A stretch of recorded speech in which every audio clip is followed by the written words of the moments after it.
আসসালামু আলাইকুম, কেমন আছেন সবাই? আশা করছি সবাই খুব ভালো আছেন। আলহামদুলিল্লাহ, আমিও ভালো আছি। আজকে বানাবো চিকেন চাপ। এই জন্য একটা রান নিয়ে নিয়েছি।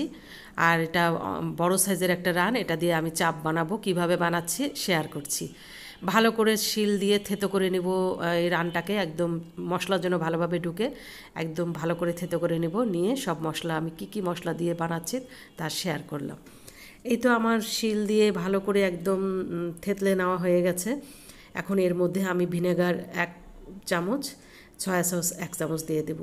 এই দুটো জিনিস না দিলেও চলবে, না থাকলে বাকি মশলাগুলো দিলেও হবে এই চাপের মধ্যে। আমার ঘরে ছিল তাই আমি এই দুটো জিনিস দিয়ে দিয়েছি। এই দুটো জিনিস না দিলেও চলবে। এখন আদা বাটা আর রসুন বাটা 1/2 চামচ করে দিয়ে দিলাম। আর এই চাপটা খেতে কিন্তু দারুণ সুস্বাদু, খুবই ভালো। ইফতারের সঙ্গে আজকে আমরা নান দিয়ে খাবো, মানে ঘরে বানানো নান দিয়ে। আর হাতে বানানো টমেটো কেচাপ, টক দই 2 চামচ, তারপরে ধনে গুঁড়া, জিরের গুঁড়ো দিয়ে দিলাম একটু করে, আর একটু গোলমরিচের গুঁড়া দিয়ে দিলাম। দিয়ে আর এখানে কিছু মশলা দিয়ে দেবো। এই যে এখানে গরম মশলার গুঁড়া আর জিরা গুঁড়া আর একটু লাল মরিচের গুঁড়া আর দিয়ে দিলাম।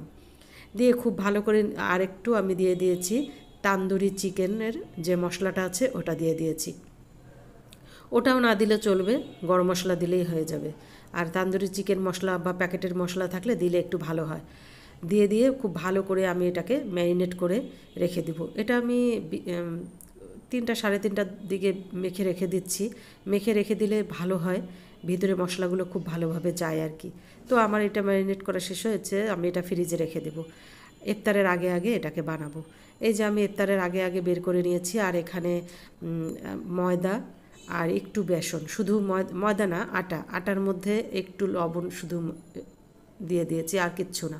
তার মধ্যে চেপে চেপে আমি বসাবো। আর একটু বেসনটা না থাকলেও চলবে, এখন যেহেতু রমজান সবারই ঘরের বেসনটা আছে। তো আটার মধ্যে একটু বেসন শুকনাও করে আর কি, ওটার মধ্যে আমি চাপ দিয়ে দিয়ে একটু ভালো করে লাগিয়ে যে দিয়ে দিলাম। এটাকে খুব ভালো করে ভিতর থেকে যেন হয়। আর এটা খুবই সফট, খুবই মজাদার আর সফট হয়েছে এই কারণে আমি 2-3 ঘন্টা এটাকে ম্যারিনেট করে রেখেছি এবং টক দই দিয়েছিলাম। এই কারণে ভিতরটা একদম সফট হয়েছে। আসলে ইফতারের টাইমে এটা দেখাতে পারিনি, কেননা ইফতারের সময় খুবই তো তাড়াহুড়ো লাগে, যায় মানে খুব তাড়াহুড়ো লাগে, তখন আর ভালো করে শ্যুট করা হয় না। তো আমার এই তো চাপটা একদম খুব ভালো একটু ঢেকে রেখেছিলাম যেন ভিতর থেকে হয়। আর তারপরে একটু উল্টায় পাল্টায় লাল লাল করে ভেজে নিতে হবে। ঘ্রাণ খুব সুন্দর একটা তান্দুরির ঘ্রাণ আসবে। আর আমার এই তো হয়ে যাচ্ছে একদম চাপ, চিকেন চাপ। ঘরেই বানিয়ে ফেলতে পারেন ইফতারের টাইমে। বাচ্চারা কিন্তু এগুলি পছন্দ করে, ছেলেমেয়েরা, তাই না? আর আমি ঘরে আজকে নান বানাবো, তাও আবার আটা দিয়ে। এটা আজকে সন্ধ্যার ইফতার। প্রতিদিন বুট আর এইসব না খেয়ে একটু যদি আলাদা আইটেমের বানানো যায়, বাইরের থেকে কিনে আনতে গেলে এগুলো যে দাম, প্রচুর দাম নেয়। এই যে আটা দিয়ে নান বানিয়ে নিলাম, নান রুটি, তার মধ্যে একটু ঘি মাখিয়ে নেব, হয়ে যাবে একদম দারুণ সুস্বাদু ঘ্রাণ। চাপ দিয়ে নান রুটি, চিকেন চাপ দিয়ে। এই তো আমার হয়ে গেল চাপটা। আর সন্ধ্যার সময়ও প্রচুর চাপ, কাজের চাপে চাপে একেবারে ভরপুর। কোন দিকে দৌড় দিব আর কোথায় দৌড় দিব না। আল্লাহ হাফেজ, সবাই খুব